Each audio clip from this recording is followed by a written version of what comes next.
Hey guys, Corey here. Today I'm going to do something a little different. I'm going to do a Legend of Zelda Timeline.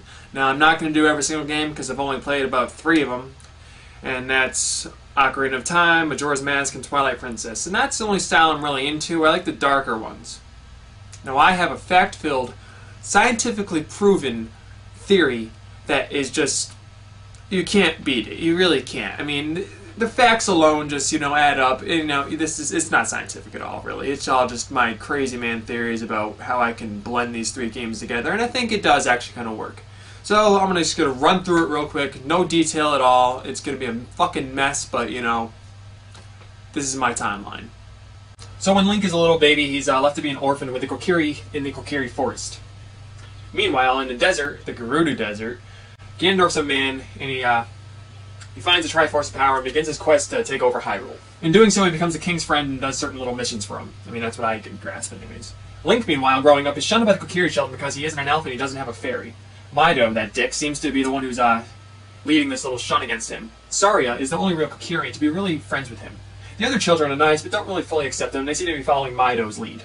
Link spends his days wandering around the Lost Woods playing with the Skull Kid. They become exile friends, because they're both shunned by society. Although, sometimes the Skull Kid is a dick to him, because he's just a little asshole. Then Link is sent on a quest and he meets Zelda. And then he's sent through time a couple times, because that's what it takes to beat this Ganondorf fella. In doing so, he finds Epona's horse. While Link is on his quest to save Hyrule, Skull Kid is getting bored just wandering around the woods all day all alone. He decides to attack the Happy Mask Salesman and takes Majora's Mask, much to the chagrin of Tail and Tail, his fairies, who seem to follow him. The mask begins to take him over. Meanwhile, on Link's quest, Link finds the sages of Hyrule and defeats Ganondorf. Ganondorf is then sent to the Arbiter's Grounds in the Gerudo Desert to be judged by the sages.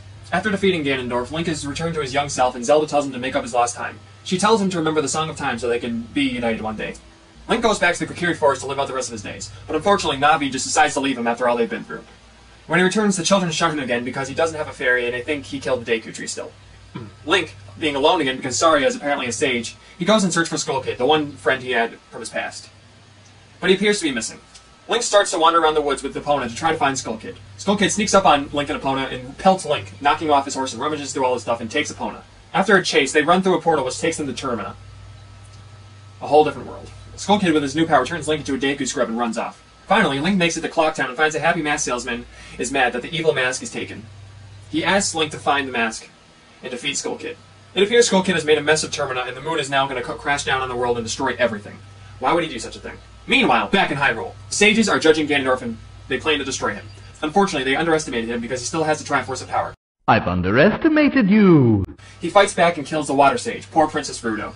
In a last-ditch effort, the sages send Ganondorf to the Twilight Realm. Meanwhile, back in Termina, Link gets all the giants together and stops the Skull Kid from destroying the world with the moon. He gives the Happy Mask Salesman Majora's Mask and everyone is happy again. Link decides to ride Epona back to Hyrule. Meanwhile, back in the Twilight Realm, Ganondorf is mistaken as a god by Zant, who's a mess right now because he's just a social exile. Zant agrees to help Ganondorf get back to Hyrule if he gives Zant power. So Zant decides to help him. When Link returns to Hyrule, he says, fuck those Kokiri kids and fuck Skull Kid, I'm just going to start over because everything else has just been a complete shitstorm for me. He decides to settle in Ordon Village to retire to be a rancher for the rest of his life with Epona. Or does he? Years pass and Link is now an adult again. Zant takes over the Twilight Realm and with the power that Ganondorf has given him. He invades Hyrule and starts to merge the worlds together. He takes over Castletown and Zelda.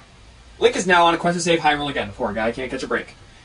He travels to the familiar location to confront Zant and defeats him and finally kills Ganondorf with Zelda. And that's where it all ends.